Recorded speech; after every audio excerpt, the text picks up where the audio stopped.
দর্শক, আমরা এমন একটা খবর এখন তুলে ধরবো আপনাদের সামনে যা ধারণার বাইরে। কারণ ভাঙড় বিধানসভায় এমন একটি ঘটনা, বাবা তৃণমূল পার্টি করে এবং ছেলে আইএসএফ পার্টিতে যোগদান করেছে এবং সেই তৃণমূল নেতার ছেলে বলছে নওশাদ সিদ্দিকীর কাজকর্ম ভালো লাগলো, তারই কারণে আজ আমি আইএসএফ পার্টিতে যোগদান করেছি এবং আমার বাড়ি থেকে প্রচুর পরিমাণে চাপ আছে। তবুও আমি 21শে জানুয়ারি আইএসএফ এর প্রতিষ্ঠা দিবসে গিয়েছিলাম এবং আজ আইএসএফ এর রক্তদান শিবিরে এসেছি এবং রক্ত ডোনেটও করেছি। শুধুমাত্র নওশাদ সিদ্দিকীর আদর্শে আমি মুগ্ধ এবং আমার বাবা তৃণমূল পার্টি করলেও আজ থেকে আমি আইএসএফ পার্টি করব।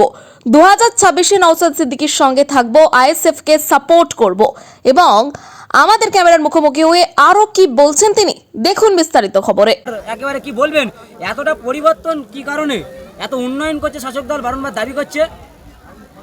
শাসক দল তো দাবি করছে উন্নয়ন করছে, কিন্তু উন্নয়ন কি হচ্ছে আপনারা তো দেখতে পাচ্ছেন। উন্নয়নের নামে আমাদের তৌফিকদা বক্তৃতা দিচ্ছিলেন যে দুর্নীতির মূল হচ্ছে টিএমসি, ঠিক আছে।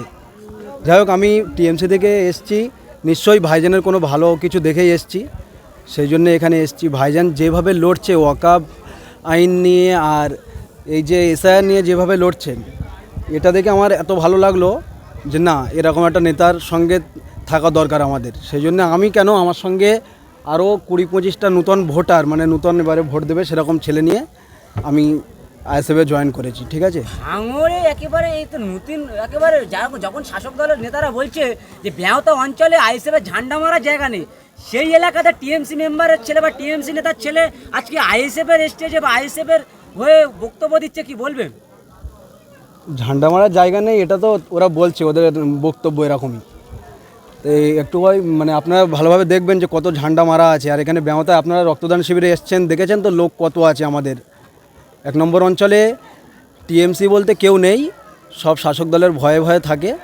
আমরা মানে ভোট যেভাবে মানে দেখা যায় যে আমাদের ভোট যেভাবে পড়ে, মানে সেভাবে বোঝা যায় যে না, পুরো একদম সব আইএসএফের।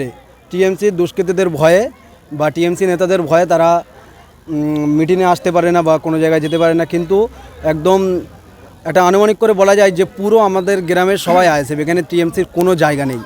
এই যে আপনার বারংবার শাসক দলটা দাবি করে যে এই উন্নয়ন করবো, ওই উন্নয়ন করবো, উন্নয়ন করতে পারছে না, বা নওশাদ সিদ্দিকী সাহেবের উপরে কি ভরসা হচ্ছে বলে আপনি আইএসএফ করছেন, কোনটা? নওশাদ সিদ্দিকীর উপরে ভরসা না থাকলে আইএসএফ করতাম না, বুঝতে পেরেছেন। নওশাদ সিদ্দিকীর উপরে যথেষ্ট ভরসা আছে এবং আশা করা যায় যে ভাইজান আগামী দিনে কাজ করবেন। কেননা তিনি যেরকম বক্তৃতা, তিনি যেরকমভাবে এগিয়ে যাচ্ছেন, মানুষের বাড়ি এসে কাজ করছেন, রাস্তায় এসে এসআইআর ফর্ম ফিল আপ করে দিচ্ছেন, এগুলো দেখে নেতাদের বোঝা যায় যে না, তিনি একটা কাজ করবেন আর আগামী দিনে আমাদের সঙ্গেও থাকবেন। মেম্বারের নাম কি? আপনার বাবা তো চাচা? আমার চাচা মেম্বার।